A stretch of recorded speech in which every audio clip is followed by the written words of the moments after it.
So आज चाहिँ हामीले यो कम्पाइलर डिजाइन एन्ड कन्स्ट्रक्सनको एउटा न्युमेरिकल सिरिज हेर्न गइरहेको छौँ, जसमा अटोमाटा थ्योरीबाट चाहिँ हामीले कुनै पनि रेगुलर एक्सप्रेसनलाई एनएफएमा कन्भर्ट कसरी गर्ने भन्ने कुराको चाहिँ यो एक्जाम्पलको थ्रुबाट I will be illustrating you how to construct the NFA by using the regular expression.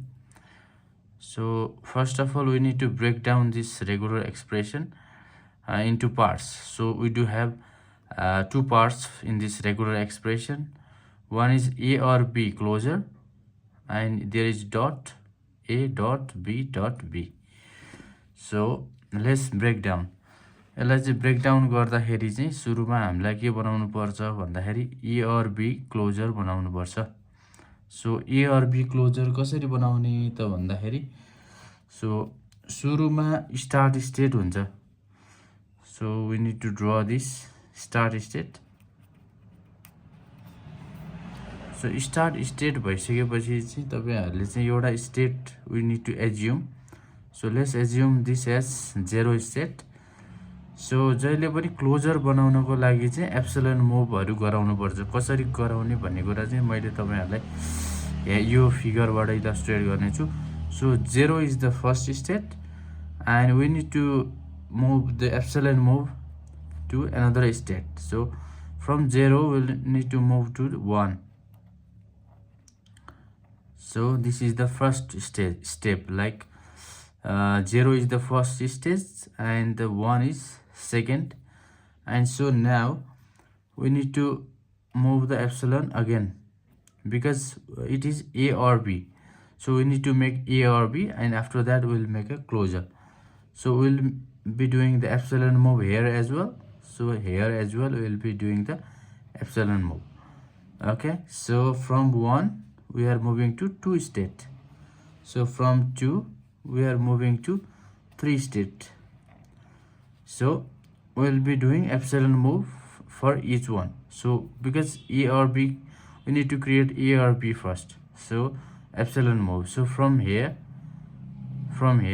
we'll be moving the A state. From here we'll be moving a B state.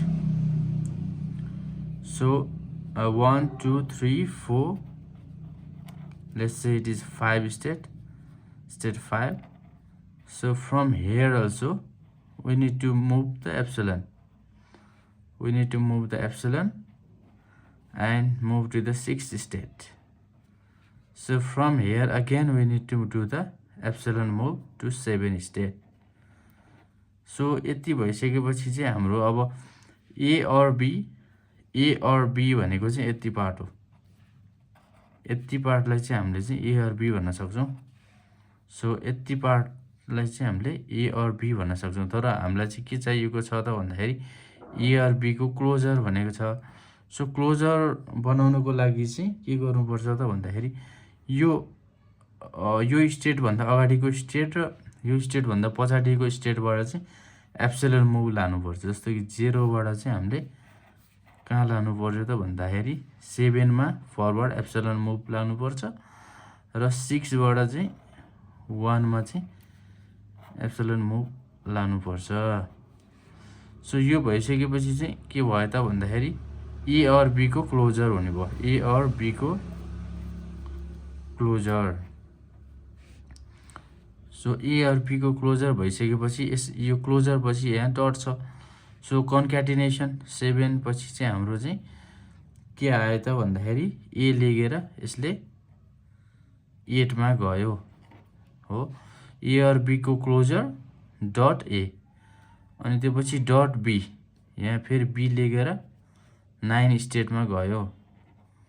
So अझै छ हाम्रो अर्को डट B। सो 10 स्टेट भनेको चाहिँ final state भयो।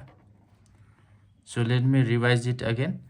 So this 1 2 3 4 5 6 यति भनेको चाहिँ हाम्रो A plus B भयो, A or B। अनि A or B बनिसकेपछि चाहिँ we need to the closure भनेको चाहिँ यो अगाडिको स्टेट र पछाडिको स्टेटको अगाडिपट्टि एप्सिलन मुभ गराएर फर्स्ट स्टेजबाट लास्ट सम्म चाहिँ एप्सिलन मुभ, योबाट अगाडिसम्म एप्सिलन मुभ गराएपछि ए अर बी को क्लोजर बन्छ। त्यसपछि डट अपरेटर छ concatenation A concatenation B concatenation C and finally we get the NFA of the regular expression A or B closure dot ABB.